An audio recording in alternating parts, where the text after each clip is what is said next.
The investigation into the high school massacre is slow-moving and dangerous. The two gunmen who went on the rampage booby-trapped the building and even themselves. Good morning, everyone. We're coming on the air with breaking news. A school shooting with reports of multiple fatalities. CNN's Ashley Banfield is now on the scene for us in Newtown, Connecticut as well. The latest now in the Florida school shooting. The shooter has withdrawn his not guilty plea to murder charges as we hear newly released 911 calls and learn more about how long it took law enforcement to respond. A new report highlighting security failures in the Parkland school massacre. Now, this as chilling images emerge of the accused shooter inside Marjory Stoneman Douglas High School during the attack. Hi, everyone. I'm Tanya Rivero. Thank you for joining us. At least 2 people have been killed in a shooting on the campus of the University of North Carolina in Charlotte. Breaking news, and it is another shooting incident, this time in Colorado at a STEM school in the suburb of Highlands Ranch. Horror playing out near Seattle, Washington. The school shooting. Robert, we do begin with breaking news for our viewers in the West. We want to show you these pictures. Aerial shot of a middle school in Noblesville, Indiana. What has become a familiar scene. Students appear to be evacuating, running from their own school after reports that there has been a shooter there at Noblesville West Middle School. 15 people are believed to have died here, 12 students, 1 faculty member, and the 2 young killers. Investigators say this attack appears to have been carefully planned for a long time. 2 people have died, one of them the gunman, others taken to the hospital. And ABC's Neil Karlinski is on the scene leading us off. The number of fatalities from the shooting is at this point said to be 8.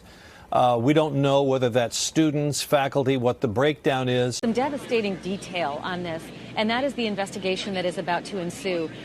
Wolf, the bodies of those children are still in the school. 18 children died in the school, were dead on the scene. 2 more were taken to the hospital and died there. And those 6 adults also who died at the school, their bodies are still there. They found close to 30 explosive devices all around the building. Authorities have also revised the death toll, now saying 15 people were killed, including the 2 gunmen. Killing 17 students and staff. It's just a gang of about 20 guys who call themselves the Trench Coat Mafia.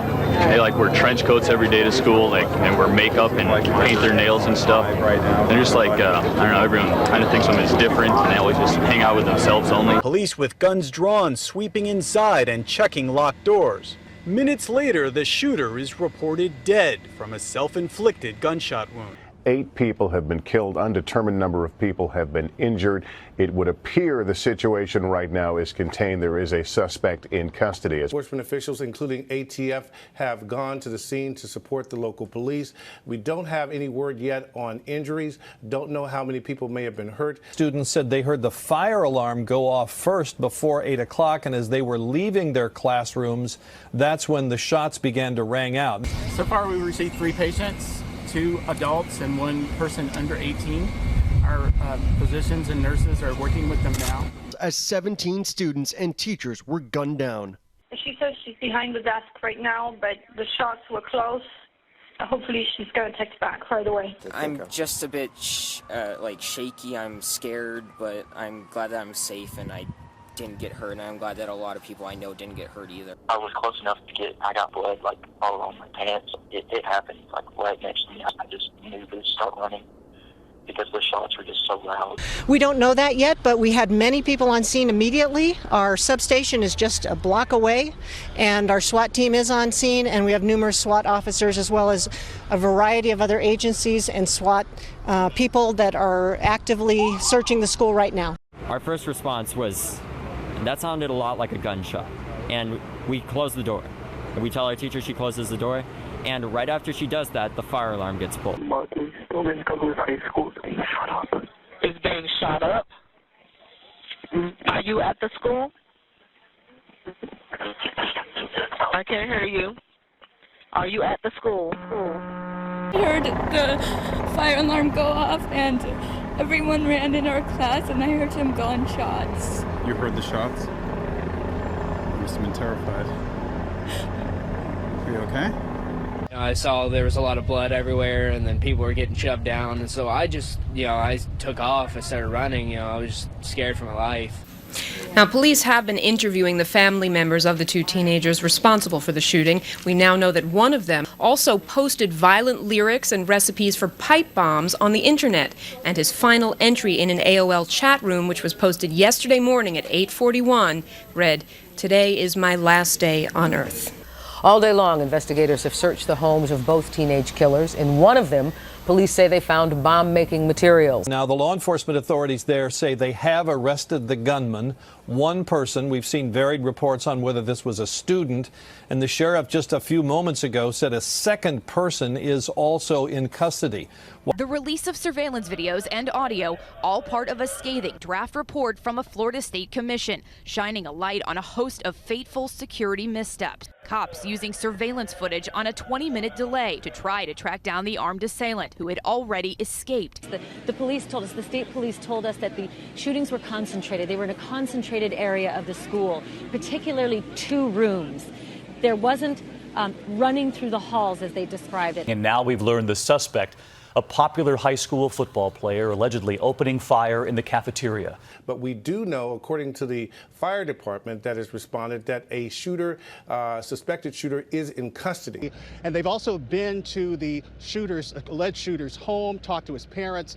They tell us that he's a juvenile, so there's not much they can say about him at this point. There were many, many witnesses here at the high school who saw him. They all know who he is and tell us they're not sure what led to this. Has removed his not guilty plea, but he's not pleading guilty either. He is standing mute. This is basically a legal move. His public defender says that they will not plead guilty while death is still on the table. Investigators found their first pipe bomb in the parking lot, and the Denver bomb squad immediately sealed off the building.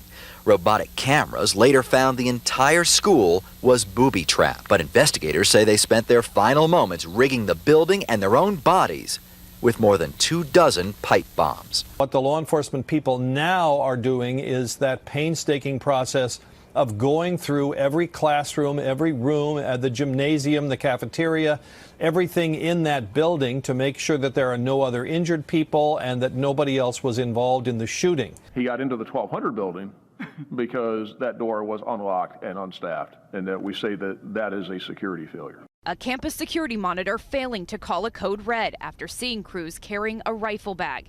The report saying the spray of bullets set off a fire alarm, sending panicked students and teachers out of their classrooms to escape.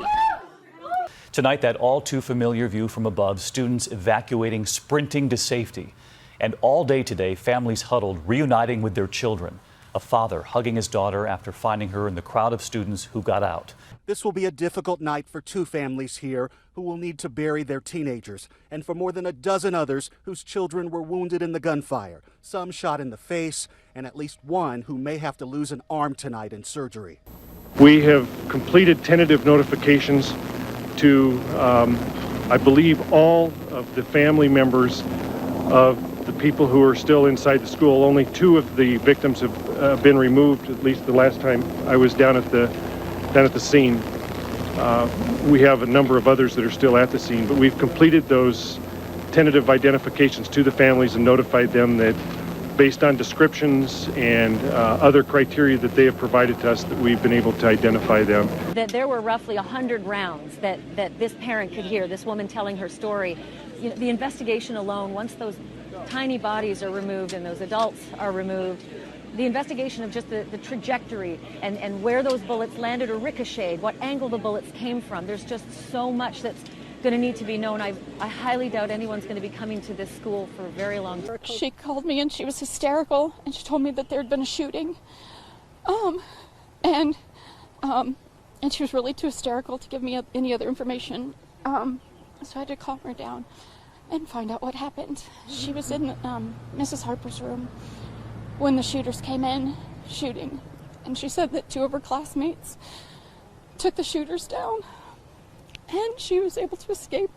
So parents, hug your kids, pray that, be happy that you're with them. Kids, grab your friends, hold them tight, and never be mad at people, because it could happen in a second that they'll be gone. If we can't protect our children in schools, then who can we protect? The key to preventing future violence may really lie with parents and kids at home. This is not acceptable. This is something that is completely unacceptable and that we need to take action on.